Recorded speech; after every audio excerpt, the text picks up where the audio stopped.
Peguem a 3 da página 252. No presente mês, o salário médio mensal para todos os funcionários de uma firma foi de 530. Então ele deu o geral, hein, pessoal? Até por aqui, geral, né? Sabes que os salários médios mensais dos homens são respectivamente? Vamos fazer a mesma coisa. Tá aqui, 600 dos homens, das mulheres, 500. No próximo mês, todos os homens receberão um adicional de 20. E todas as mulheres tiveram um reajuste salarial de 10.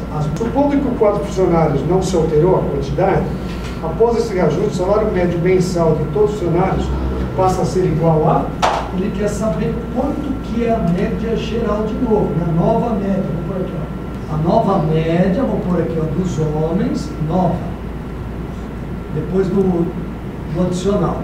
Vai ficar 620. Beleza. Agora, e quanto vai ficar das mulheres? A nova.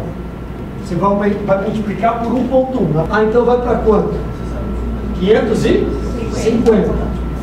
Isso. Já temos aí dos dois. Agora você já pode fazer aquilo que vocês... O resto permaneceu inalterado. Ele quer saber qual é a nova média. Tudo bem? Agora manda bala. Faz o que vocês já aprenderam.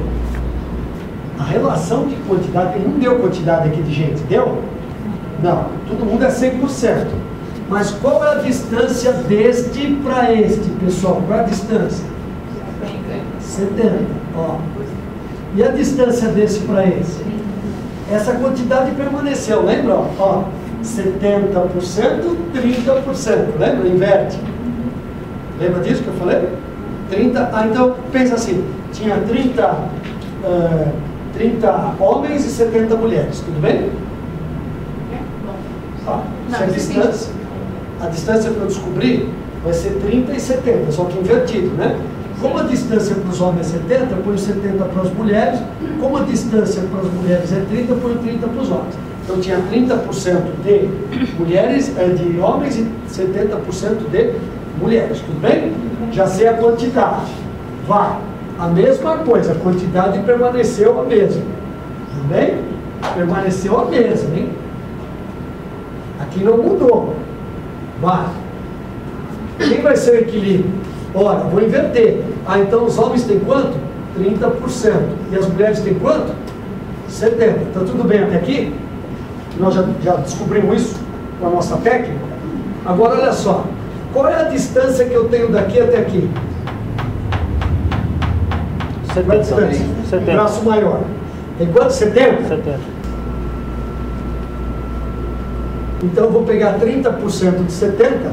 Quanto que é 30% de 70? 221. 21. Então soma aonde? Você vai somar em um aqui. No menor com maior, né? Então 550 mais 21? 571. Acabou, sem fazer conta.